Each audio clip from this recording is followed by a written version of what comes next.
What is up guys and welcome back to my channel. My name is Noman and today's analysis video is going to be about the Champions League game between Chelsea and Atletico Madrid. So Chelsea as usual lined up in a 3-4-3 formation which mostly changed to 3-5 with the ball. And they also changed their formation to 5-3-2 without the ball. While Atletico Madrid on the other hand lined up in a 4-4-2 formation on paper. But their formation on the ground was mostly 4-2-3-1. And they also changed their formation to a back 3 in the second half. Chelsea started the game really well, and despite Atletico's hard efforts to press Chelsea never really had any issues when it came to build-up and dominating possession. So this is how the two teams were lined up on the ground whenever Chelsea tried to build their play from the back. Atletico Madrid mostly had a 4-2-3-1 formation without the ball, with Luis Suarez pressing Zuma, while Carrasco and Llorente were looking to cover Rudiger and Azpilicueta. The Atletico Madrid fullbacks were covering the two Chelsea wingbacks, while Koke and Saul were busy covering Hakim Ziyech and Kai Havertz, who were often dropping deep during the build-up phase. So that often left Felix in a 1v2 position against Kante and Kovacic. So Chelsea were easily able to utilize Kante and Kovacic to build their play, right through the middle of the ground. And whenever Carrasco stepped in the midfield to help Joao Felix against the overload, he left Azpilicueta totally free on the wide area for Chelsea to easily build their play using Azpilicueta. Atletico Madrid keeping a 4-2-3-1 formation without the ball, with Luis Suarez pressing Zuma, Llorente on Rudiger and Carrasco on Azpilicueta. Suarez on Zuma, Llorente on Rudiger, and Kovacic drops in between the two centre-backs to receive the ball from Mendy, and he drags Joao Felix away from N'Golo Kante, and that leaves Carrasco in a 1v2 position against Kante and Azpilicueta. Kovacic takes away Joao Felix, and that leaves Carrasco in a 1v2 position against Kante and Azpilicueta.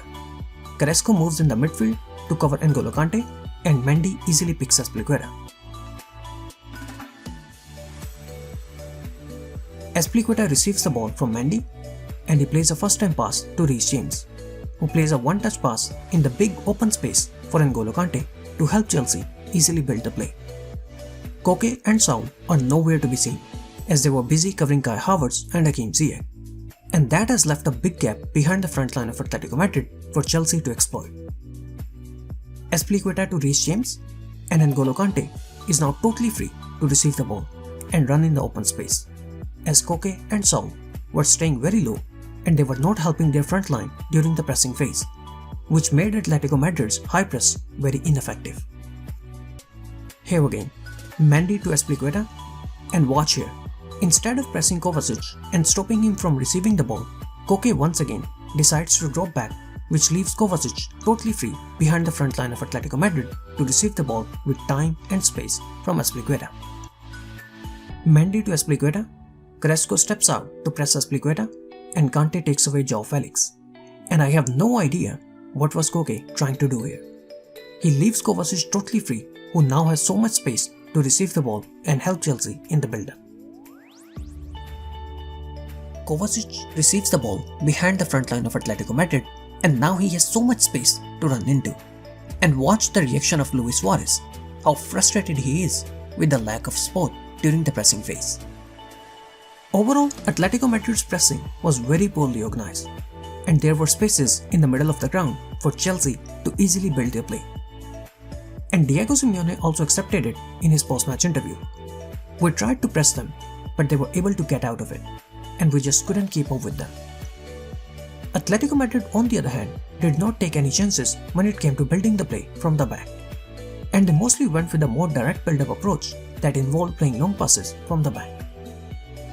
But Chelsea had a clear aerial advantage against the front three of Atletico, so this again worked in Chelsea's favour as they were able to get the ball back in no time.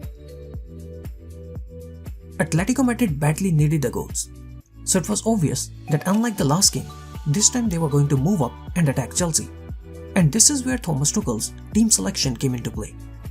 Giroud was dropped from the starting 11 despite scoring a crucial away goal, because Thomas Tuchel knew that Atletico were going to attack Chelsea in this game, and thus Chelsea were going to have chances on transitions.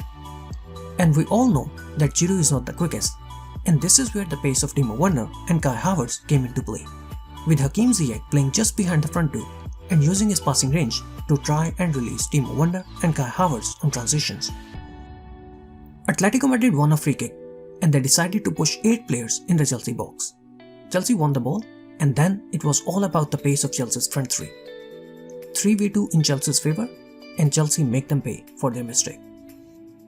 After conceding the goal, Atletico Madrid became desperate for goals. They now needed 2 goals to stay in the competition and that forced them to went on a full attacking mode, which again favoured Chelsea on transitions. Chelsea decided to sit a bit deeper, but they kept Timo Werner high and wide. And as soon as Chelsea won possession, they immediately tried to release Timo Werner in one of the wide areas.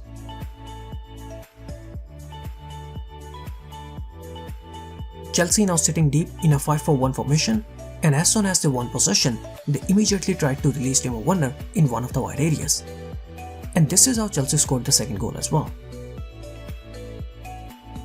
I personally think that Chelsea got away with one in this game, as Atletico Madrid should have received a penalty in my opinion. But Chelsea was definitely the better team over the 2 legs, and they thoroughly deserved to qualify for the next round. And very surprisingly, every team in this season's Champions League that had won the first leg has gone on to qualify for the quarterfinals.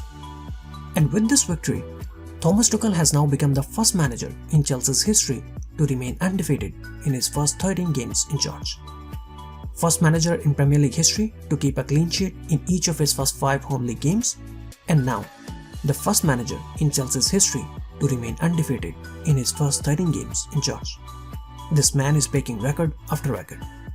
Thank you so much guys for watching the video. I hope you guys enjoyed it. Please don't forget to like and subscribe.